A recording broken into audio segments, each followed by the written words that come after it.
all worthy, believe me, you wouldn't exist. Because creation does not make mistakes. Thus, if you exist, you belong. There is a reason why creation is not complete without you. Stop arguing with creation. Take it at its word. If you exist, you deserve to exist. And if you deserve to exist, you deserve to be who you are as fully as you possibly can. This is just simple logic. We ask you now, in what way may we be of service to you? You may begin your dialogues and questions, if you wish. Am I the only one in this room? You're the only one in your room. Everyone else is creating their own rooms, and they're the only one in their room. But you're all co-creating the idea of being in a room together, and so you are all harmonizing your individual rooms in your own realities.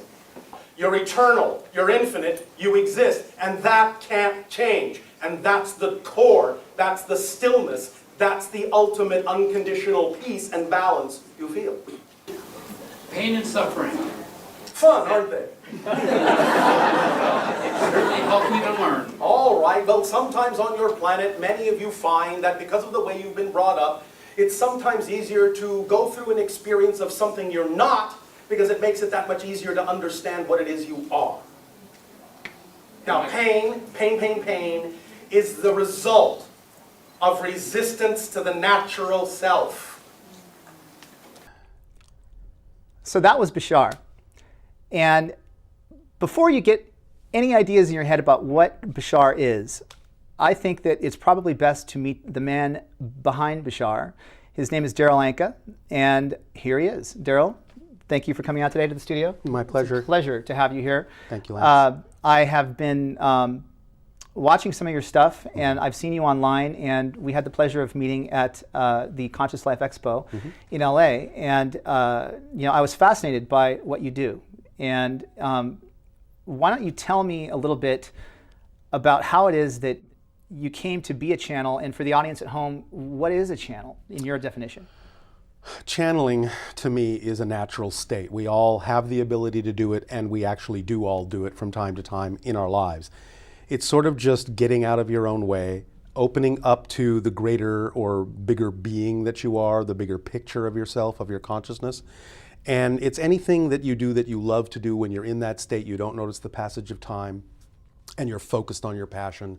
That's a channeling state. So an actor that becomes the character is channeling. A singer that's lost in the song is channeling. It's obviously something that a lot of artists tap into. But again, children do it all the time. People do it all the time when they're focused on something they love to do. But apparently that state can allow you to not only access other portions of your own consciousness from a bigger picture perspective, apparently it's also capable of allowing you to contact or be in touch with other consciousnesses on other dimensions, other levels, other realms. Now, that's not necessarily anything that can be proven at this point. So we never insist that people have to believe that Bashar as an entity actually exists outside of myself. It could be another portion of my own consciousness that I'm tapping into. But really what's important is that from that state, apparently people have the ability to bring through information from a different perspective that seems to have a broader, big picture point of view that sees things in different ways, brings about a different perspective that helps people make constructive changes in their lives in ways they might not have thought to go about it. And the real proof of the pudding, so to speak, is that if the information can be applied in your physical reality and you can get the actual effect you want out of it and it changes your life in a positive way, that's really what the focus of the channeling is all about, is does the information work rather than exactly where is it coming from or is that entity real? That's what we focus on. But essentially, it starts differently for different people. And for me, this actually started really, I've been channeling for 28 years, and it started 38 years ago in terms of what incident triggered this. I actually had two very close broad daylight UFO sightings over LA. First time about 150 feet away, the second time only about 70 feet away, of an equilateral triangular ship about 20 feet on a side, black in color. After having seen something like that, I really needed to investigate what this was all about because, I'd always thought, well, okay, you hear about UFOs, but, do they really impact your life? But when you see something like that physically, you know they're real, and the whole world changes, and suddenly the world is not what you thought. So The 1970s, right? In the 74? yes, 73, I 73? think. Yeah. And you're talking about like 70 feet in front of you? Like on the ground Above. or in the air? 150 feet up in the air and 70 feet up Broad in the daylight? air. Broad daylight. Were you alone? No, I was not, thank God. How many people were there? What did they say? The first time I had 4 other people with me, and the second time I had 1 other person with me. What was that experience Well, like? stunned. We were stunned. Yeah. I mean, you're looking at this thing, it's hovering there. You're going, what is this? And you realize it's nothing that we know of. It's nothing that we've been told we have. And again, especially back in the 70s, this was totally unlike anything I'd ever heard of. And we're watching this thing maneuver silently, smooth as glass, moving in unusual ways, and then just disappearing in a blink of an eye. I mean, you're just sort of there with your mouth hanging open. I mean, I think that, there's a lot of people who say like, well, life other places just can't exist. It's statistically, too small probabilities, whatever. Then you have, new planets being discovered every day. Sure. You have our knowledge of the universe is expanding exponentially every year. Yeah. And I don't know, but I would say odds are there's got to be something out there. Well, I think most scientists nowadays would agree that there probably is life somewhere else. I think the debate is whether or not they can get here.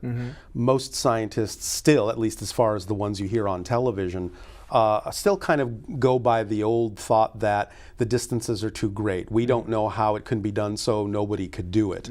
Again, that was one of the reasons I asked Bashar about how their ships operate, because as many science programs as there are that speculate now about how extraterrestrials might be able to get here, I have yet to hear the actual description Bashar gave for how the ships actually work.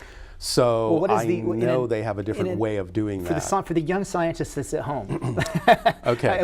How does that This principle is work? this is how Bashar has described what they do, and I'm going to try and really sort of just bring this down to a simple concept. We think of objects as existing in a location. They think of location as one of the properties of the object. So if you look at an object as if it has a vibrational equation signature, it has a frequency that represents that object. One component of that frequency will be the location of that object.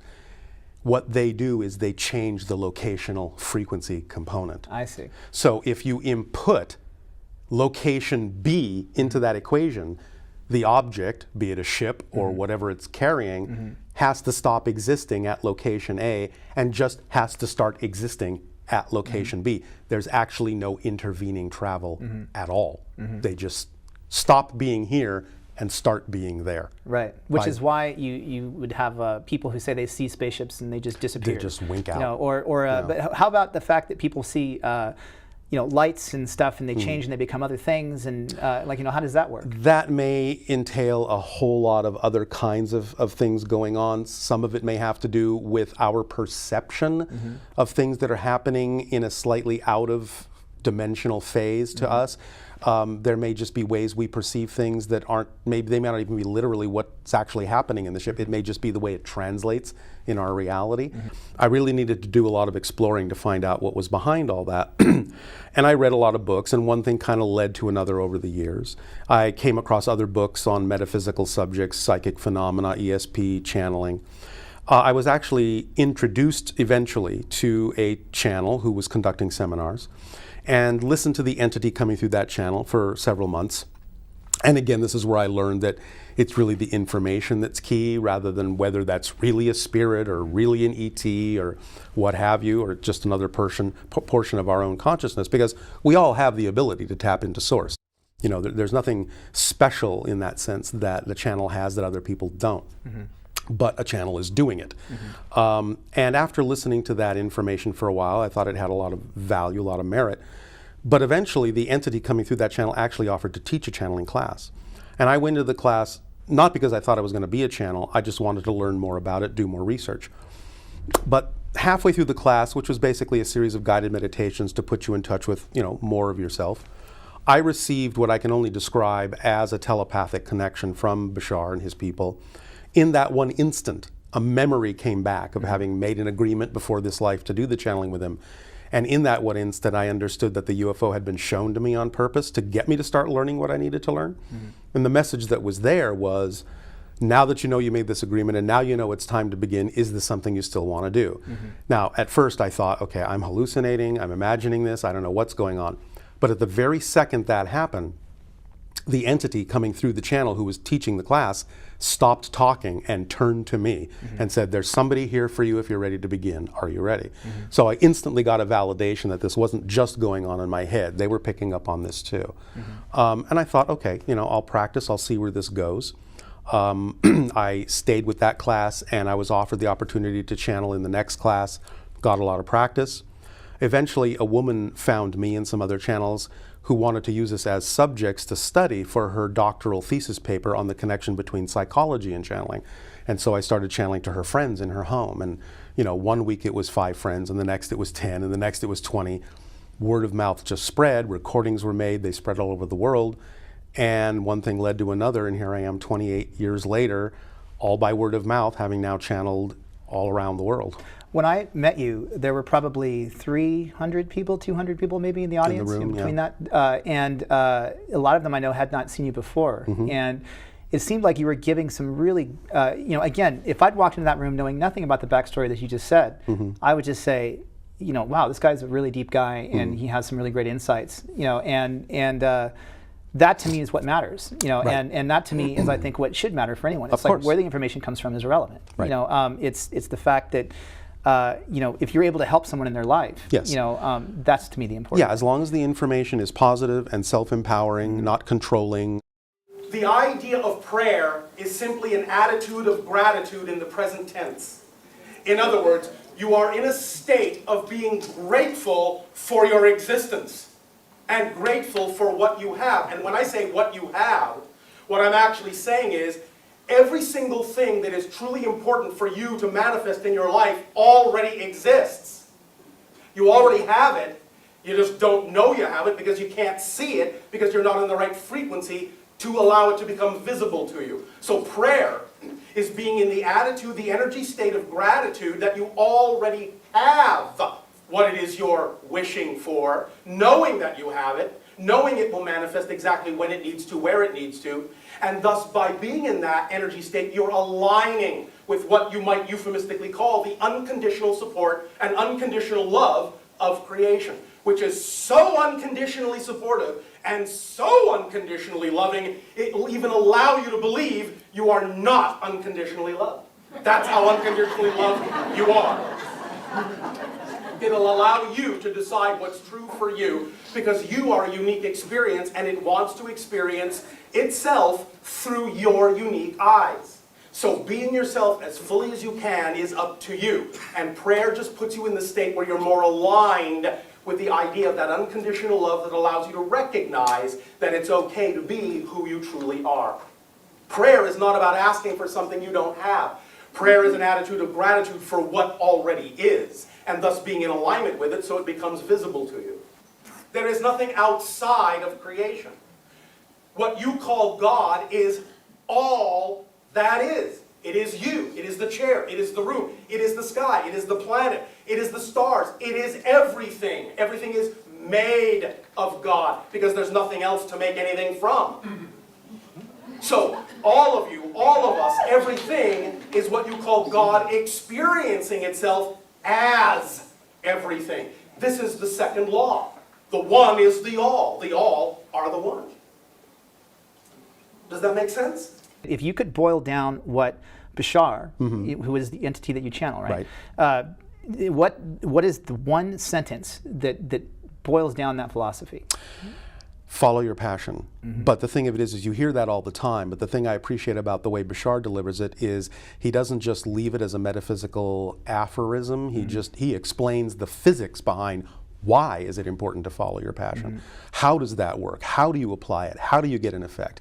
He leaves people with toolkits that they can use because it's all well and good to hear nice phrases, but if you don't know what really to do with that, if you don't really know how to use that to change your life, it really doesn't do you much good. So he's very good at breaking it down, grounding it, if you will, bringing it down to earth, no pun intended, and giving people something they can walk away with that they can apply day after day, and hopefully learn to use well enough that they don't have to go running back to someone like him, that they understand they have the ability to tap into what they need to tap into and create their own lives in the way that they wish to. What are some practical things that we can do on a day-to-day basis to have our thinking be such that we can be on an optimal path, on the optimal track for ourselves? You understand the whole concept of why it is important to act on your highest excitement every moment? Hesitation usually means no. No. All right. That's your answer. You see, you hear in what you call your New Age parlance the idea of following your bliss, acting on your excitement, acting on your highest joy. But why? Why is that important? The reason is the answer to your question. What you actually call excitement, what the body's translation is of that sensation, is it's actually representative of the vibratory frequency of the energy that represents your true natural self. So if you always act on the thing that contains the most excitement at every given moment to the best of your ability with zero expectation as to what the outcome ought to be, you will be walking the optimal path no matter how it looks. You see, the idea is that many of you have been taught to think that, well, I am at A, I want to get to Z, and the straightest path is to go from here to there. Whereas, if you follow your excitement, the path may seem to go like this. But you see, because it's representative of your excitement, because it's representative of your true vibration, you'll actually become superconductive and pass that energy through you very quickly and move on that path much more quickly than a smaller path that's not you, because the smaller path will be representative of resistance. And you'll find yourself pushing against it and going backwards and taking a lot of time to walk that path. Whereas if you go the longer path, but it is representative of your excitement, you'll actually get to Z faster. Does that make sense? Yeah. This is simple physics. It's just about aligning with the vibration of who you actually are. And the things that excite you the most excite you the most because they're representative of your true natural frequency. So acting on the things that excite you the most is like following the compass needle that's pointing to your true magnetic north. And if you just keep doing that, you will find that that excitement will become the driving engine and the organizing principle of your life, and will attract to you every single situation you need to continue to act on more and more and more opportunities that bring more excitement. That's actually all you need to do. At any given moment, you have a number of things that are available to you to take action on. Doesn't matter what they are. Just pick the one that has the most excitement, that you have the greatest degree of ability to take action on, and act on it to the best of your ability until you can take it no further with absolutely zero expectation. And if you just keep doing that, you will find that your life will become an ecstatic explosion of synchronicity. Does that answer your question? It does. Thank you. Thank you. Remember, this is just simple physics. It's nothing mysterious. It's just physics. So, what was this journey like for you personally? I mean, was this a hard journey for you to actually, because you work in the film industry? I do. And your background is visual effects, right? That's where I started. And that's where you started, and now you're a filmmaker, Right. as a writer, producer, director. Okay. But what was that like? Did you ever have that moment where you were like, "Wow, is this gonna like hurt my career? Is this gonna, Sure. is my mom gonna still love me, or Sure. if I do this?" Because it's certainly not normal, at least especially back then it wasn't, because this is in the early 80s. I mean, now the word channeling is sort of tossed around for any number of reasons, but back then people would, like, huh, channeling? What are you talking about, And yeah, there was always that, am I gonna, people gonna think I'm crazy? But because it helped people, that was really the main focus, and I always got the feedback that this made a difference in people's lives, and that's why I did it. So I didn't really worry about that side of it so much, and I didn't bring it up unless someone gave me an opening to bring it up. It's not something I volunteered. But I actually found out, several years later, that it's not even something I necessarily had to worry about. When I was at work at one of the special effects places, one time somebody noticed, well, I'm going somewhere on a regular basis to do something. They didn't know where I was going. They go, "Where do you go every Thursday?" Blah, blah, blah. I go, "Okay, great, here it comes." I said, "Well, you know how some people kind of talk about, well, people can go into kind of a meditative, altered state, and well, when you're in that," and they go, "Oh, you're a channel." Well, you know about that? He goes, oh yeah, my mother does that all the time. So I mean, it was just like when it sort of broke, it was just kind of like, it wasn't really a big deal. Now, sure, there are people that, still, want to have nothing to do with that. But I just found that, if you're in a certain world, you will basically attract whatever you need to in that world to support what you're doing. So it just really didn't become a worry after a while. It just became part of my world, and I attracted people who also had that as part of their world.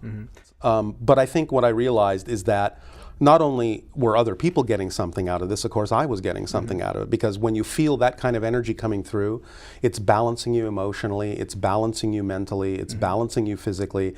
You get to experience things that are very unusual and very exciting. Well, when I'm in the altered state, it feels like I'm in a very deep energetic daydream. And when Bashar comes through, I get to feel what they feel like all the time. And the feelings they have and the perspective they have is, and I'm just going to talk about him as if he is another entity, because that's the way it comes through, so I just honor that. They don't experience one shadow of a doubt about anything for a second. That's a profoundly different state than what humans normally exist in. So over time, that rubs off on you, and it changes the way you go about living your life, and therefore it improved my life as well as apparently improving other people's lives.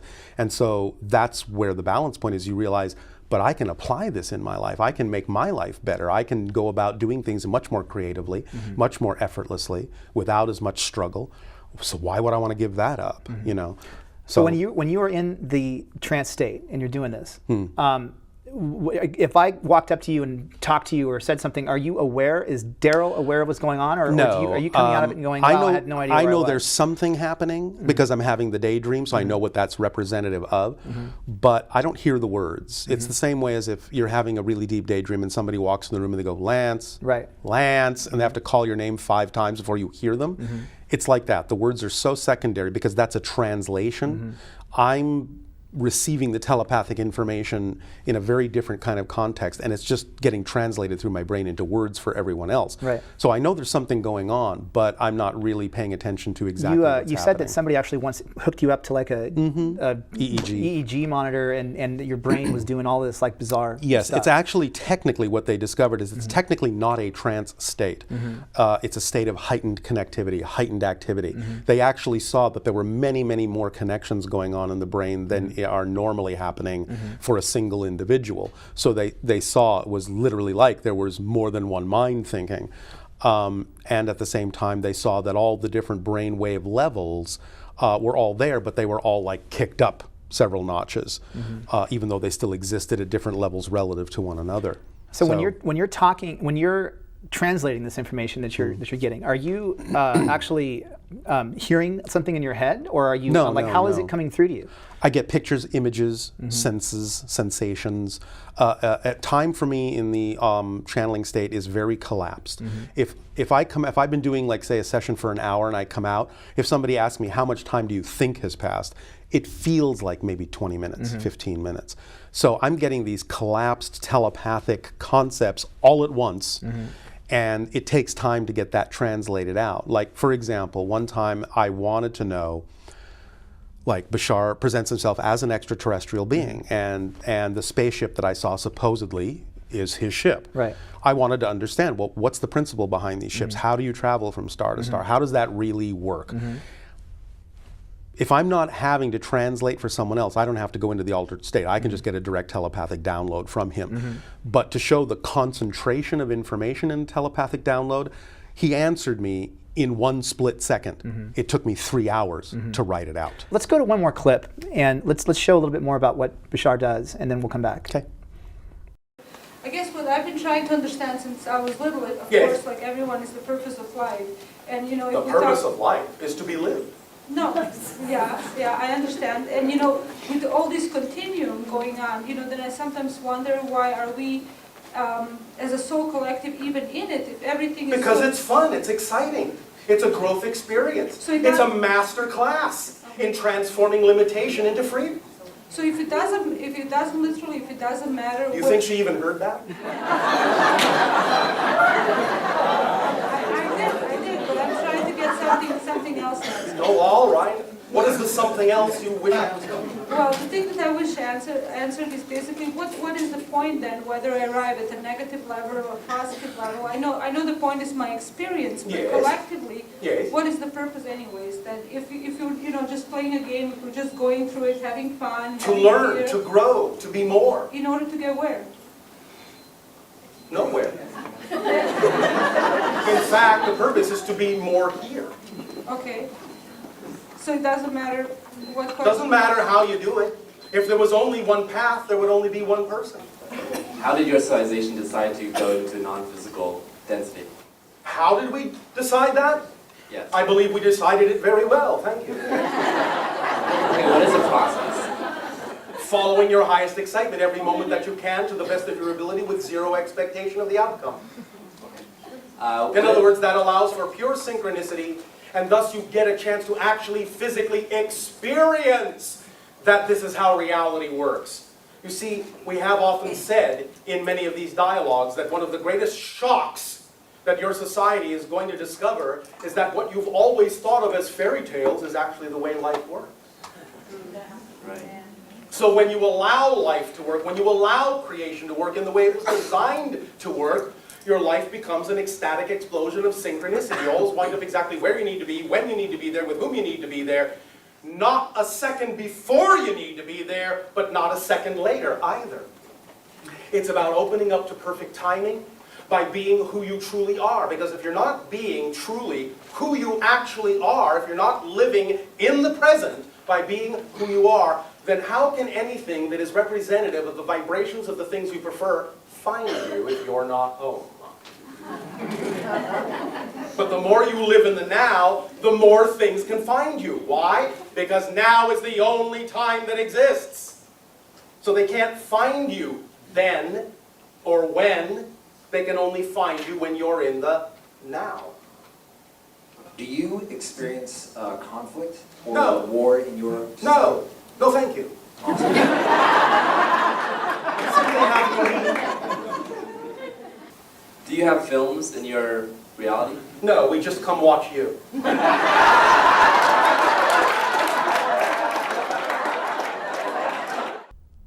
So what I noticed in that clip, it was a Q&A clip, and what I noticed is that he's fast. Very. Like, when you're, I mean, it's like, it's like he's the greatest comedian poet, like, on the face of the planet, where he always has a comeback. It's instantaneous. Mm-hmm. Are you translating comment by comment in your head, or No, are you no, just no. like basically just like you're doing a keto and just redirecting the energy? Yeah, here's my analogy. Normally, like now, you and I, we're driving our vehicle. We're in the driver's seat. When he comes through, I slip over to the passenger seat and he's driving. So if you're in the passenger seat, you don't have to pay attention to where you're going. You're just going along for the ride. You can look at other things, you can pay attention to other things. I can even have other conversations with him. I don't have to know what's going on here at all. That's all being handled by him. But until you actually see the videotape or someone tells you, I don't remember you what don't was remember said. what was said. I So only it seems remember like you're my missing out on all the experience. good stuff. No, because I'm getting the concepts sinking into me in the way I need to use them, but I don't remember the words that translated how someone else needed to hear it. I want to take this now and get back to the real nitty gritty of how what you do can actually help people. I want to go back to this clip. Let's show this clip real quick of Conscious Life Expo, and we'll be right back. We would like to begin this transmission by congratulating you all, first and foremost, for making it to 2012. We know that many of you have been waiting for this particular demarcation for quite some time. And it is generally representative of the crossing of a threshold, or what might be euphemistically called the bow shock, the leading edge of the collective consciousness of your world as it goes through its transformations and transitions at this timing on your planet. In a similar fashion to the idea on your planet, in your technology, as when you create a bow shock, when you go through the sound barrier, the idea of this date in your year of 2012, this winter solstice date of December 21st, represents the crossing of a threshold, the pushing through of a boundary of a bow shock wave. So that before that time, even though your world may have been collectively a little bit more negative than positive, after that time, it will finally be, for the first time in a long time, a little bit more collectively positive than negative. Now, this does not mean that just because you have tipped the scales that way, that everything is going to be, as you say in your language, peaches and cream the next day. But the idea is that you will begin to be able to create a momentum, what you would call a snowball effect. You can build upon that positive energy that you have tipped the scales to create, and you can build and build and build and amplify and magnify that energy from that point forward in the years to come. But it will accelerate, because positive energy is integrative, collective, unifying, and thus, in that sense, accelerative. Whereas, of course, negative energy is segregative, separating, deunifying, deconstructing, and thus then, by unifying yourself, by crossing that threshold, you'll create more of a momentum and make it more available, more capable of being tapped into, more accessible for more people on your planet to tap into the positive vibration and allow themselves to raise their frequencies to be representative of who they truly are more and more every day from that point forward. Doesn't mean you can't do it now. Doesn't mean you haven't been doing it. The idea of this transition has been going on for quite some time, as many of you know, and will continue for quite some time, but it will, as we say, begin to accelerate. So more synchronicity, more of the symptoms of the idea of this transformation will begin to pop up in your lives. Malleability in space and time, the idea of things just popping into your life exactly when they need to be there. The idea of living your dream in that sense instead of just dreaming about being alive. The idea thus therefore is to take advantage of this wave, to ride this wave, ride this crest forward so that you can allow yourself to be more conscious as a manifester, because manifesting is what you do anyway. You're manifesting your reality right now, obviously, otherwise you would not be experiencing anything. So it's not about learning to manifest, it's about manifesting the idea, the design, the experience, the parallel reality that you prefer to manifest consciously, rather than allowing your reality to be attracted to you by your unconscious beliefs, by your fears, by your doubts, by your hesitations, by your belief in lack of self-worth, which has no place in the idea of a positive frame of reference. Okay, so the key phrase in that clip was that we are at the pushing through of a shockwave, that before this time you've been a little bit more negative and now you've been a little bit more positive. You can now begin to create momentum. Right. What does Bashar mean by that? He's looking at the collective energy of our world, the collective signature vibration, which I guess up to this point has been more collectively somewhat negative than positive. And by negative, he means mechanically negative in the sense of our energy in the past has tended to segregate, separate, disconnect.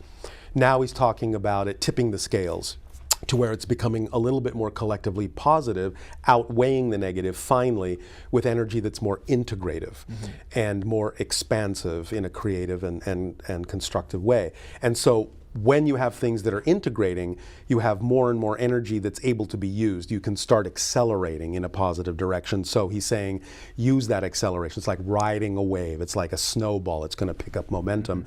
And that energy can now accelerate in a positive direction. So he's urging us to take advantage of it and be aligned with it by making sure that our energy is positive instead of negative, by letting go of fear, letting go of negative beliefs, and really aligning with our passion, our dreams, and creative abilities. Have you ever heard of a Mandelbrot set? Yes, I have. Does Bashar's philosophy fit within that? You know, in that like we are all kind of a microcosm of the whole. Yes. And that every little tiny change to the self creates a much bigger effect in the whole. Well, it does, because from Bashar's perspective, there is actually no such thing as a small change. Every change is actually a total change of everything.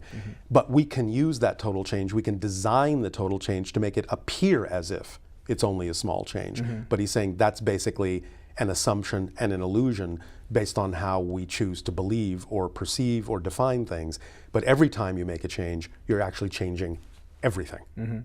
Because basically from that perspective, there is no yesterday, there's no tomorrow. No. You're starting from ground zero right now, Every at moment. this moment, at Every this moment, moment. at this Every moment, moment. Every moment. right now. Yes. You know, and that to me is such a beautiful concept, because it means all those things that got messed up before, you know, you're starting over, and you can change. Yeah, I mean, and it's not about glossing things over. Right. It's not about losing responsibility, but it's about really learning from that and learning how to define what you want this moment to be, based on whatever experience you're connecting to and whatever it is you wish to go from there. But Bashar has really said literally, every moment is literally a new moment. Every moment is literally a new reality. And we're literally shifting billions of times per second through parallel realities. In fact, he says that's actually what time is. Present is not the result of the past. No. And the future is not the result of the present. Could No. you please expand, explain? All things exist now. Do you understand that?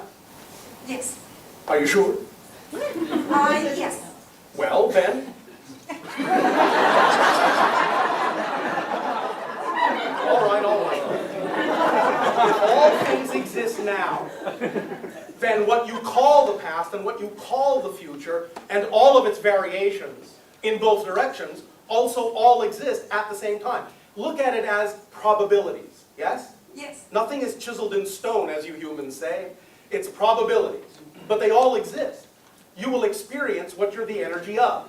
But looking at it from a linear perspective, because we know that when you create a linear experience, you create a connected continuity to other realities that simultaneously coexist that you call the past and that you call the future for convenience sake.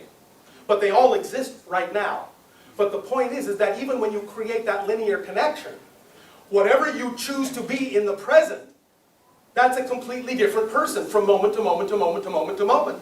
So when you redesign and redefine yourself as a completely different person in the present, that means that in order to actually have become that person, you had to have a different past. So the present actually changes the past. Does that make sense? Absolutely. When you define who you are, right now, every moment, you make new connections to other simultaneous realities that you call the past and the future. But you do that every single time you change, every single moment. So you're never the same person, literally, and you never have the same past. You only think you do. And when you stop creating that sense of continuity, or you design the continuity or focus the continuity connections to serve you in the way you prefer, then you will realize that you can take what we call the 13th step. And when you truly define who you are, then it's not about the fact that you've changed and you no longer do that. You never did. Do you understand? That was a different person. That is a different person. So let's say, for example, someone experiences what you call an addictive habit.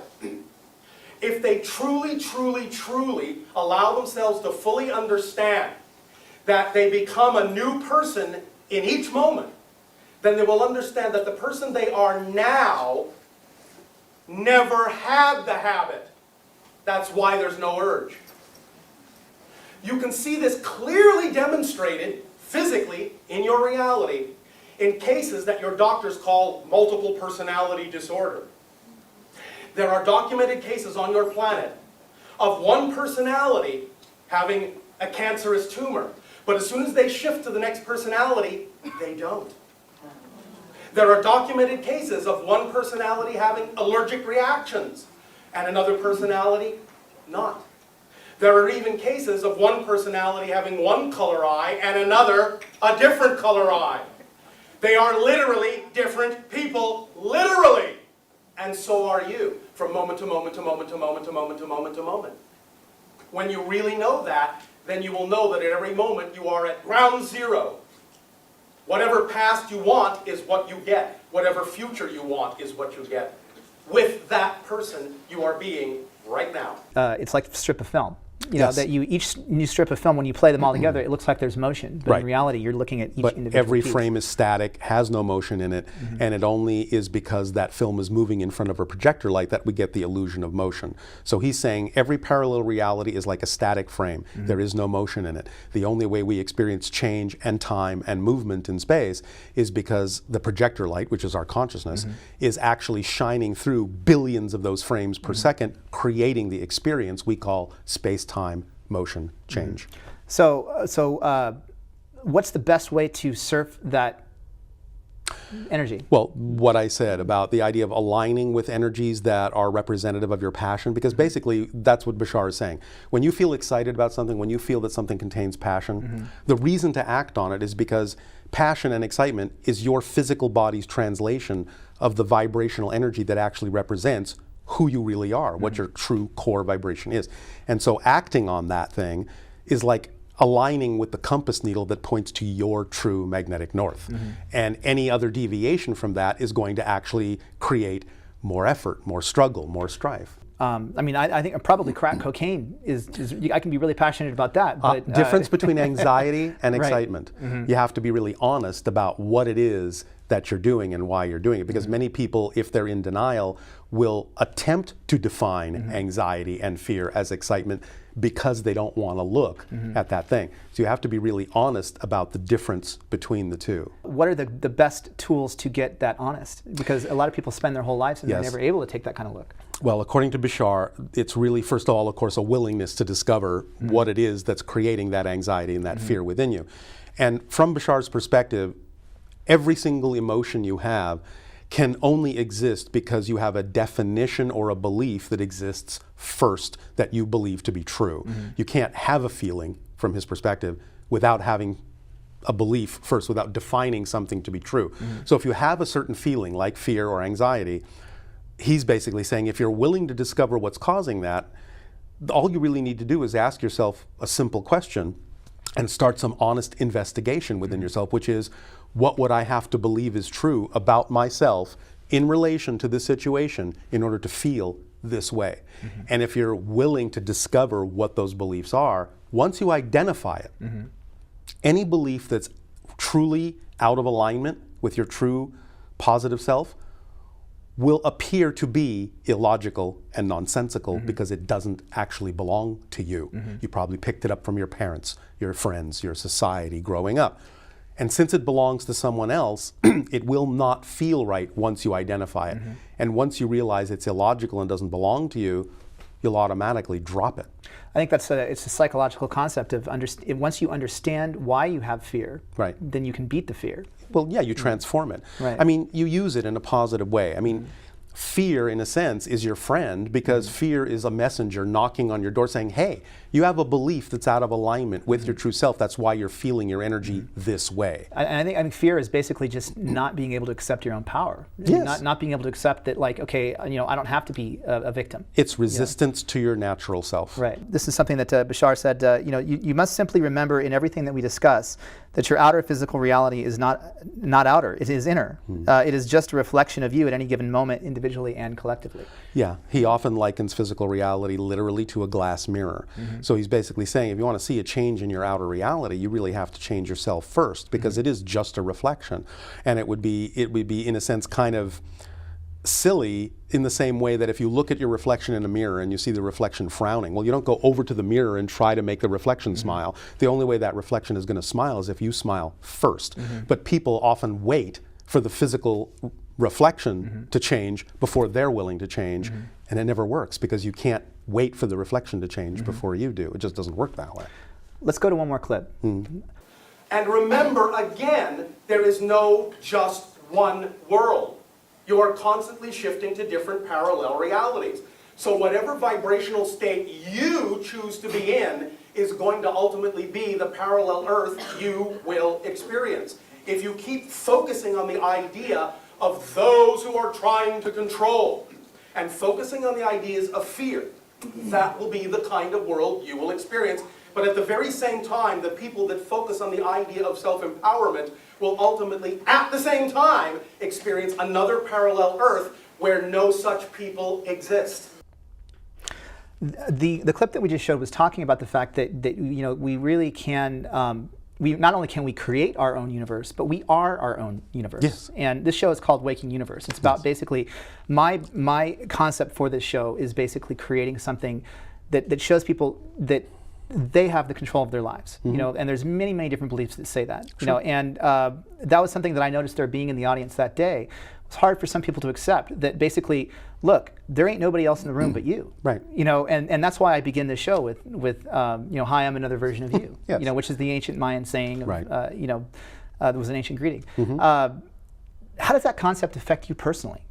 I mean, like, like when you first realized that concept, was it through this communication, and Yes. what did that do to your life? Yes. Well, like I said, it made it a lot simpler, a lot more enjoyable, a lot more creative, a lot less effort was involved. Things just became much more synchronistic. Things started to work automatically because they do already work. So it's really more a matter of allowing things to work rather than trying to make them work. But how do you define the difference between saying, okay, well, in that case, I am my own universe, and so therefore everybody else is just a figment of my imagination, and I'll just sit in this chair for the rest of my life? Well, it's this and that, not this or that. Explain that. Well, most people on this planet have kind of an exclusive mentality, and it's really got to be an inclusive mentality. All perspectives are true. And so the idea is that, yes, you are your own universe. That doesn't mean other people aren't real. It's just that you have to create your version of them out of your own energy in your own universe in order to know you're interacting with someone else. In a sense, therefore, everyone is having that same perspective. Everyone is their own universe, and they have to, by agreement, by a collective agreement, create interactions. We've all with each agreed other. that pigs can't fly, so therefore pigs can't fly. But right? in some realities, they probably can. But if I'm like, if I'm so convinced that pigs can fly, Yes. then pigs can fly. in your reality.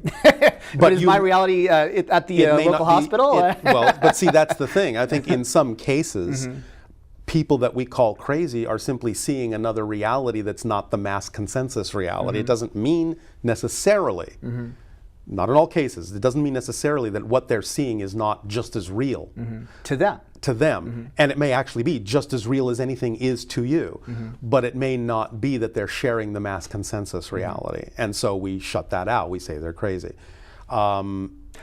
Before you say anything else, I Yeah. want to go to one more clip because this Sure. applies to that. Well, isn't everybody in this room experiencing the same reality at this time? No, that's the point that you're missing.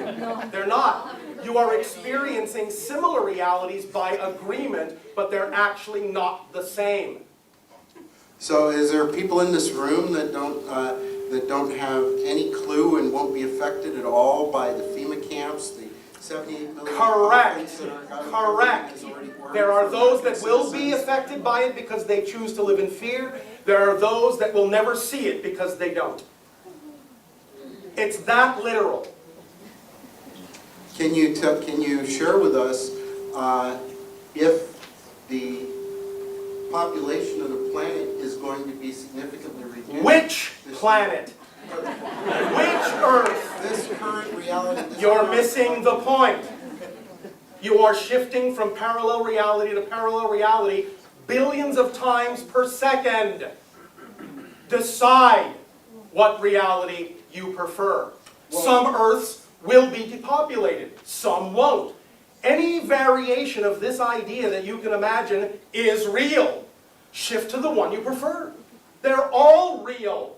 Shift to the one you prefer. Period. You understand? They're all real. Shift to the one you prefer. Yes and no. I understand what you're saying. No, about you obviously don't. reality creation. I wish I knew how to shift to a world where You are was my shifting. glory. You are always shifting. The way you shift to the world you prefer with the energy you prefer is to be that energy yourself first and stop buying into the ideas of fear. But I try and look at reality of the world around me and interpret it. You are forgetting what we talked about in the sense that every single thing is fundamentally neutral and has no built-in meaning. It doesn't matter how it looks. Remember, the measure of the fact that you have changed is not based on whether the outside changes. It's based on whether your response to the outside changes, regardless if it looks the same. That's how you know you will not be affected by anything you don't prefer to be affected by. Because that's the energy state you've created, and it doesn't matter how it looks, and it doesn't matter what anyone else's intention is toward you. You cannot be affected by someone's intention until you believe you can be or choose to be. So are there people in this reality right now that just looking back to the past were not affected and didn't have a negative result from all the actions that have been taken so far? Yes. Wrap your mind around it. This clip that we just showed is this guy struck me in the audience. He came up, he's got this wild hair, and he says, what about the FEMA camps? What about chemtrails? What about this and the other thing? And I thought the answer was so awesome. Was, well, if that's true to you, then it's true to you. Sure. You know, it's not true to you or you, but it's true to you. That's what they'll experience. And that's and I find that really interesting, even from a psychological perspective, because if I think somebody's out to get me, well, pretty soon somebody's going to be out to get me because that's the way I'm acting. Sure. You know, and I think that that's what you're setting up. Yeah, that's what you're setting that up. And so it applies on so many different levels. But what's interesting to me though is how do you shift? And I know you've said this before, is that the you know, notice the difference as much as you can, you know, to shift from one version of reality to another. What's the best way to do that? Like, how do you notice that? Well, first of all, the first step is to realize we're always shifting. Right. It's not something you have to learn to do. It's recognizing that you're doing it, and then understanding consciously and intentionally that there is a particular reality you would prefer to shift to. And since we're shifting all the time, the only reason we don't notice that we're shifting all the time is because the realities we keep choosing to shift to are so similar that it just seems like tiny little changes are taking place over long periods of time, when in fact we're shifting to whole realities. Once we know that and we start allowing the reality we shift to be different enough from the reality we shifted from, we'll notice that we're shifting all the time because the difference makes us notice it.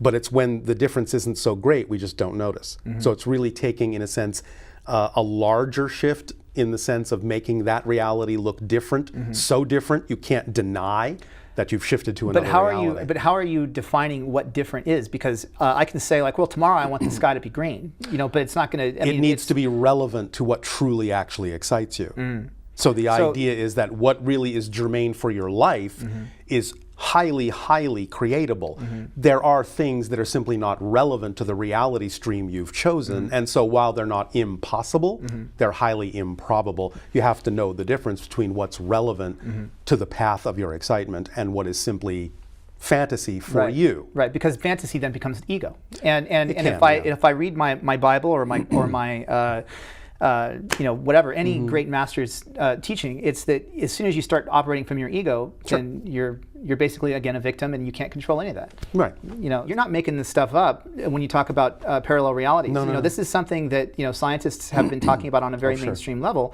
in quantum physics. You know, they already know that this exists. That you know, they can look at a particle that can go either this way or this way, and depending upon where they're looking, it'll go that way. Right. You know, and all you're doing is saying that concept applies to your entire life, not just in that reality. Not just on the quantum level. Right. And so what were you ahead of the curve on this stuff? I mean, they haven't been talking about quantum physics on a mainstream level for a long time, and I know that you've been saying this stuff since the 80s. Bashar has been saying this stuff, and so certainly he's ahead of the curve, and he's had conversations with physicists.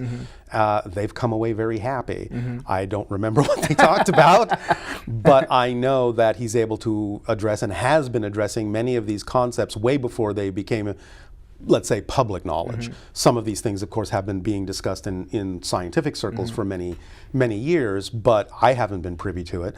But a lot of this stuff has come out through Bashar, and that's kind of how I was brought, you know, to my attention was brought to it. And again, now many of the things that Bashar has been talking about are being borne out in some of the discoveries that science is making. And then going back all the way to like something like the Tibetan Book of the Dead, you know, which I happened to open a copy of it the other day, and I was reading about how the bodhisattvas that are here, you know, in that religion to help enlighten the rest of us, you know, that their primary purpose was to get it to the point to where they could completely control their own universe, basically. Consciously. You know, you know, consciously be able to control their own version of reality. You know, and back 5,000 years ago, or whenever that book was written, it sounds like they're talking about exactly what you're talking about today. Well, truth is truth in that sense. It's been around forever, and it's really just about getting rid of all the clutter and looking at the core.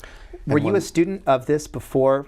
No. Before Bashar? No. So how does that make you feel when you say something and then you go, oh, well, I can look that up, and then it's nice that more and more people understand this stuff now. Certainly, then I'm not so isolated in that sense. There are more and more people who get these things, more and more people who speak this way and understand these concepts. It's becoming part of our everyday lives. With that, let's one more clip, and then I want to talk about 2012. Okay. Now, because this is a time of change, a time of acceleration, a time of transformation, and a time also of what we have termed the splitting prism. The idea that 2012 is acting as a prism to take certain ideas and now truly start to break them into different frequencies that represent different realities, truly, literally, different parallel realities. It's important for you to be the vibration you truly prefer to be so that you can follow that path, that particular reality line, that particular frequency, that particular train track, if you will, as it leaves the station. And by being on the train that you prefer to be on, you will then experience the things you prefer to experience.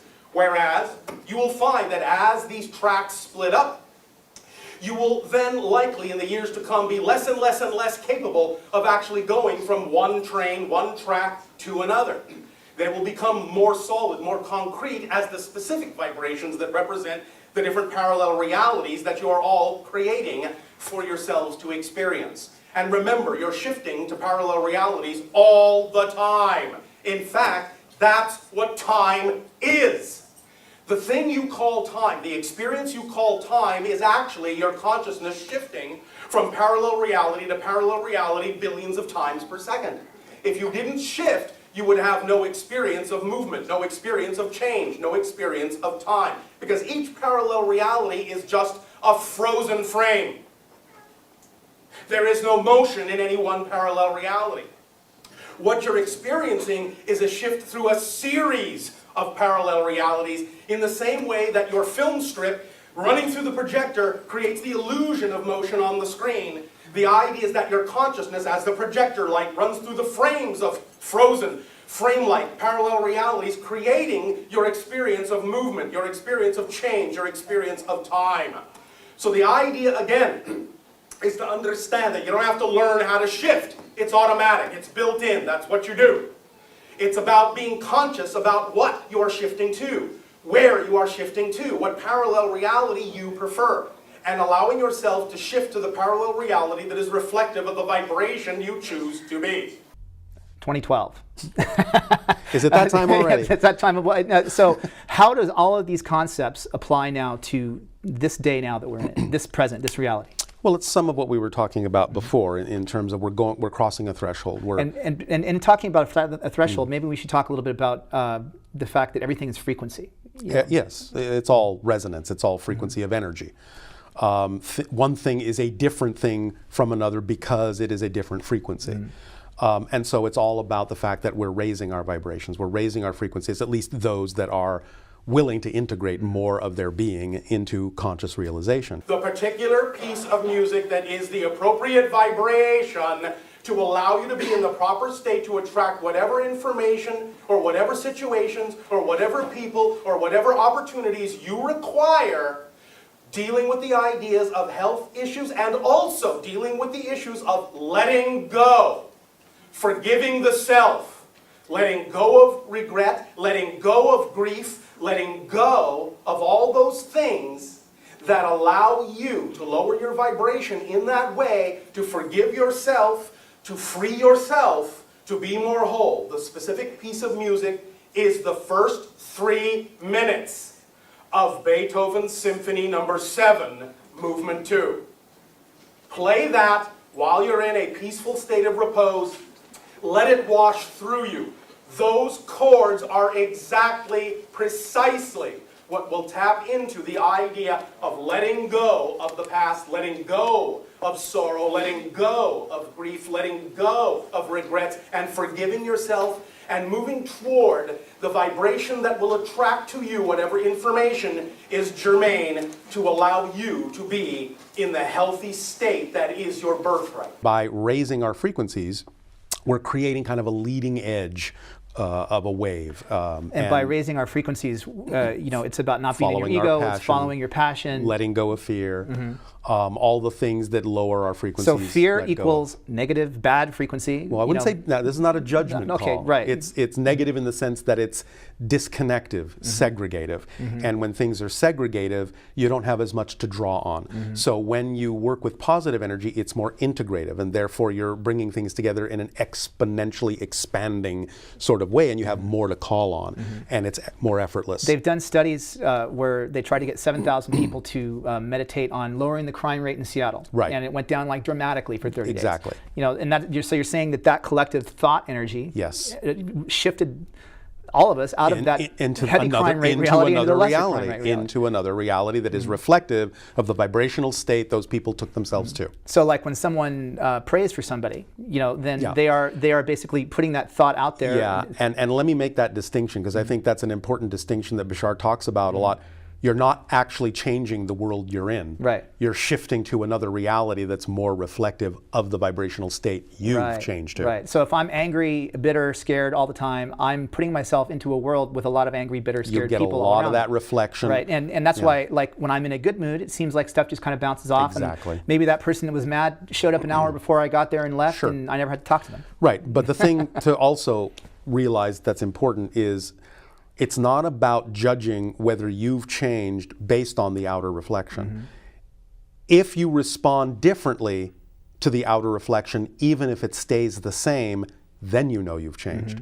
Then the outer reality knows you've changed, and then it can reflect the change. Right, and that actually brings me to another point, which is that a lot of people think like, okay, well, all of this that we're talking about shifting everything is just about all of a sudden everything is going to just be blissful and perfect, and there you go. But it might be for some people. It might be, but it seems to me that this is also about how you deal with those challenges. Exactly. You're never going to not have challenges. You always want challenges. They help you grow. So it's really about learning how to stay in a positive state and come from that positive state no matter what challenges arise, because any challenge can serve double duty. You can get a negative experience out of it, you can get a positive experience out of it, but what you put into it is what determines what you get out of it. This is what Bashar says is simple physics. What you put out is what you get back. So neutralizing everything and not giving it an automatic negative definition gives you the opportunity to actually extract a positive effect in your life, even if you can objectively recognize that someone may be using negative ideas. It doesn't have to affect you negatively if you remain in a positive relationship to that, even if you're able to see it. Getting back to the ancient Mayans, and they're saying about, hi, I'm another version of you. I feel like anytime you can go into a conversation, even if somebody's coming at you with negativity, and you can say, okay, you know what? You're just another thought in my head that is not having a good day, and I understand that. That changes the tone of the whole conversation. It does. And it can actually shift you both into a whole new reality where the outcome is completely different and completely unexpected. And I could be having the same conversation with a psychologist, who would say, well, if you change your attitude, of course the other person's attitude is going to change too, because there's a different psychological effect on that person. Yeah, I mean, and again, it doesn't really much matter what terminology is used. The effect is the same in all of those cases, and so you're really going for that effect. However you frame it, however you define it, however you describe it, is just different ways that people have of relating to those things. December 21st, 2012, what's going to happen? It will probably be another day. That's good, because that's your reality. That means you're holding it all together. That's good. I mean, again, it's whatever people really want it to mean, but I think since there's so much collective energy behind the idea that it does represent a transformational threshold. And for the people at home, we're talking about this December 21st, 2012 is the end date of the Mayan calendar. There's a movie called 2012 that said, oh, world's going to end, huge apocalypse, whatever. It's the ending of a cycle, but it's the beginning of another cycle. Right. And I think the idea is that there is a lot of energy behind it. So I think people are going to experience certain things, but mostly I think it's about the idea of crossing into a reality that is going to be more representative of what we prefer. And it doesn't mean everything is going to be peaches and cream the next day, but it is going to be able to be more accessible. That energy will be able to be accelerated. It really is what we make of it, and it's really about sort of getting it in your mind what it is you really do prefer, and starting to act like that, and starting to live that way. So if the thing that confuses me is the difference between a collective energy and an individual energy, because if we're saying, okay, you're your own universe. Yes. So everything is basically bouncing off of you, or me, or whoever's watching this at home. Can that person somehow abdicate their authority here somehow? I'm not going to say it's impossible, but I would probably guess that the only way someone could thoroughly abdicate their vote or participation is to not be here. So they would either have to die or shift to a completely different reality where no one perceives them anymore, because then they're no longer participating with that consensus reality. why is the planet shifting at this time? I think we've sort of reached the end of a cycle of experiencing all forms of different limitation that we can experience in this reality. We're kind of waking up from our sleep.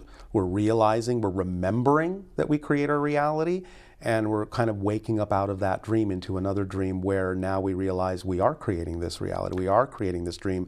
Let's live this dream consciously instead of living it unconsciously as we've been doing for thousands of years. Again, I think it just goes down to simple common sense that you can either be a victim of your world, or you can start taking responsibility for your world. You can start saying, hey, if I throw this plastic bottle in the trash and don't recycle it, eventually I'm going to have an island the size of Texas in the Pacific. Yeah. You're contributing and based on where it's your being thoughts started. connected. It's knowing that you are connected, Right. and seeing the whole thing as a whole system instead of the victim perspective, which is that you're an isolated individual with absolutely no connection to everything, and everything happens to you instead of things happening through you. Right. I think that's a very good analogy. The difference between to you and through you. Yeah. Karma is simply an idea of balancing that which you wish to balance. That which you recognize requires balance for your own preference, for your own growth. It's not a punishment, it's not imposed upon you, it's self-imposed.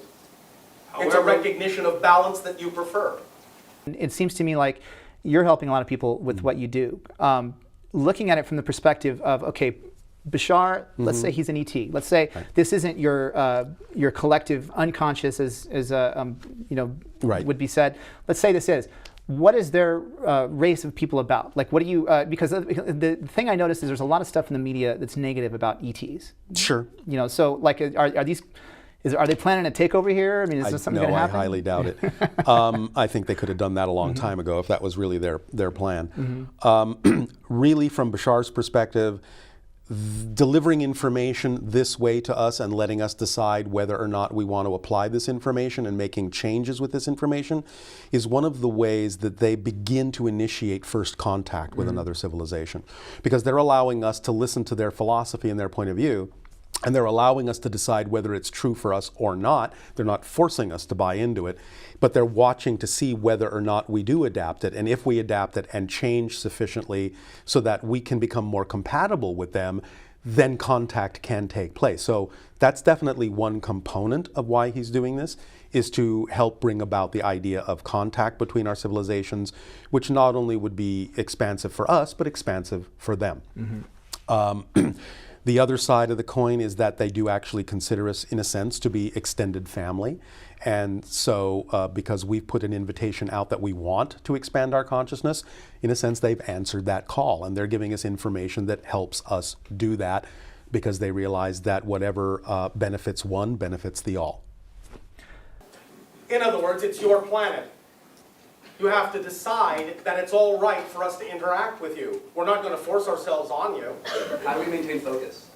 You don't maintain focus. You find the focus comes naturally when you do what you love to do, don't you? I can, but I feel that there's so many other people that are out there. You are the only one you need to think about. Because then you will be a shining example to others of what they could also choose, but don't have to. And it is by that barometer that we will determine where contact and when contact takes place. Understand something very important. I'll put it to you this way. In one way, shape, or form, the reason we are interacting here this way, this day of your time, is that in one way, shape, or form, every single one of the beings in this room have experienced contact. You just don't remember it. The rate at which you remember contact has already happened allows us to use that rate as a barometer for when you are more ready for contact. Openly. Surprise. I think that a lot of different civilizations have been aware of us and participated in various ways with our journey for a long time. But like I said, that's a whole other subject we could talk about for hours. Yeah, and it's now you have shows like Ancient Aliens, which Sure. are really great for just asking these questions. Sure. You know, and again, I think it is about asking questions. It's not necessarily about believing all of the answers. Sure. You know, because you know, and I love your philosophy of, you know, you take what is true to you and you discard the rest. I mean, if it works for you, then use it. Right, and You know? tomorrow something else may work for you, you know, Right. so it'll change. You say that the energy of this place is shifting. You know, that not the studio, but the planet. Does that sure. make it easier for you to carry around that energy that you're working Yes. with all of the time? Yes, it does. Anytime more and more people operate on that kind of a frequency, it makes it much easier for other people to also choose to operate into that frequency. It's like creating an atmosphere of that energy. Sure. So it's not as much work. It's not as much work. I have another question. I'm just curious about, are there any other channelers or people that you follow, that you're fans of?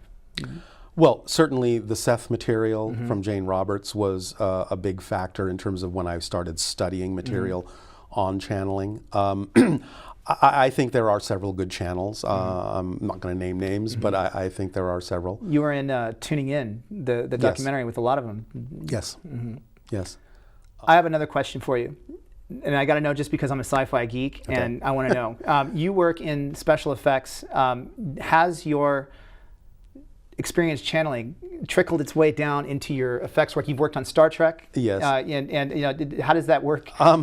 Well, in some ways it certainly does, because my energy has changed and it affects other things that I do. But one very specific way in which it came into the effects world is the first job I actually worked on was an old TV series called Project UFO that was put out by Jack Webb.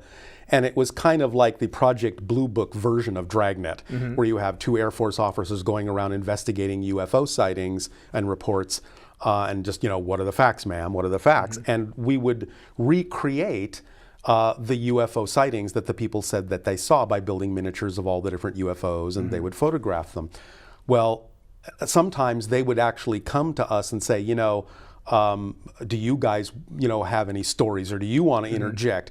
And so I said, well, you know, I did have this sighting, and they said, oh, great, what did it look like? And I described it and said, why don't you build that, and we'll put it in one of the shows. That's great. And we did. So I built the triangular ship as a miniature. Can we find the show on YouTube? Is it there? I don't know if you can find What's them. it called? It's called Project UFO. Project UFO. By Jack Webb.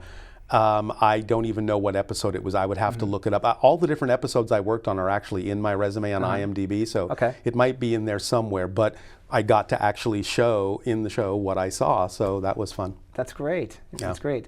What about designing like propulsion systems and stuff? Are you like, you know? Yeah, I mean, I'm using my own creativity. I'm tapping into whatever, you know. So I don't always necessarily know where the lines are drawn and you know what's mostly me and mostly other, you know, levels. It just all sort of becomes one thing because it's a creative act. So yeah. I draw on it all the time, but I can't necessarily pinpoint, it's like, well, this came from me and this came from him, or, you know, whatever. It just all blends together.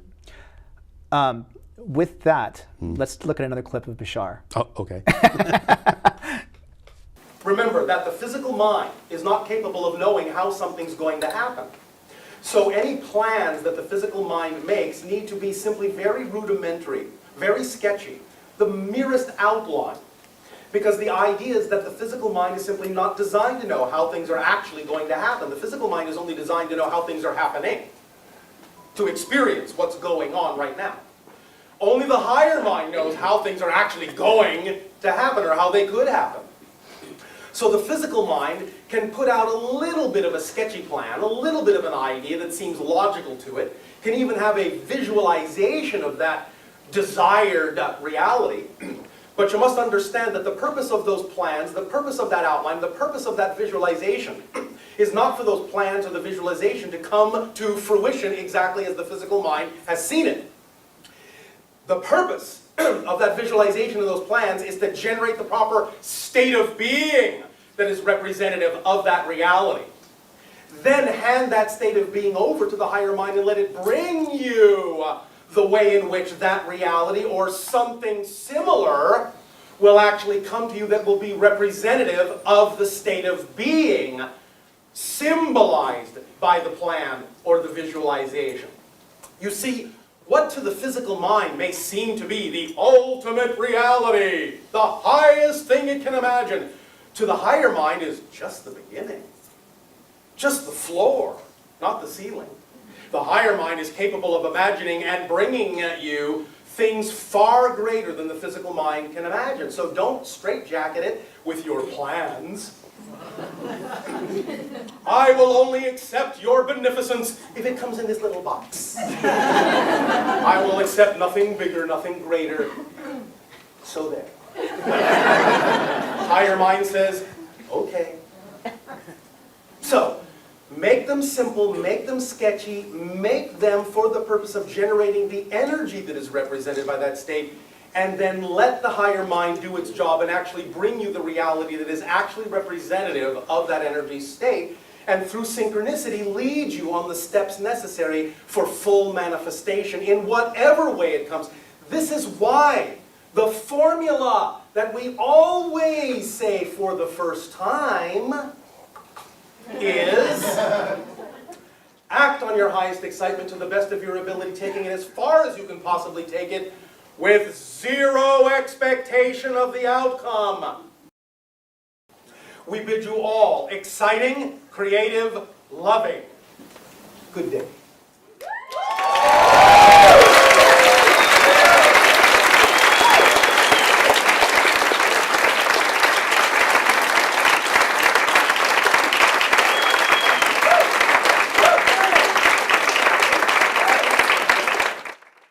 What can we end this with? Again, trying times, people are having a hard time. What can they I think take the out of what biggest you do? thing I've learned is that if you truly, truly understand that how important it is to act on your passion, it is capable of supporting you. And to really let go of those beliefs and those definitions and those fears that say you can't do it, it can't be done, and everyone knows it doesn't work that way. You really need to listen to your own drummer. You really need to follow your own, your own path. But when you do, when you're true to yourself, the universe will support that just as strongly as it supports anything else you decide to do. And it really does work when you apply it.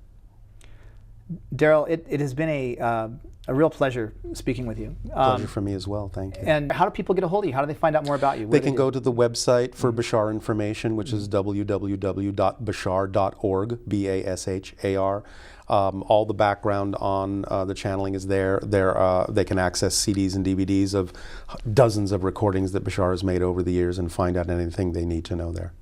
I really hope that we get to see you back on the show again sometime soon. I would love to. And again, thank you for coming out. My pleasure. It's been a real pleasure. Thanks, Lance. And we'll end with another clip from Bashar. Thank you. Have I really met you, or was that just a dream? Did we not say you've all already had contact? Yes. Sometimes the memory comes out as a dream. You understand? So the rate at which you remember in all ways will determine the rate at which you are ready for more conscious contact. All right? Okay. Pleasant dreams.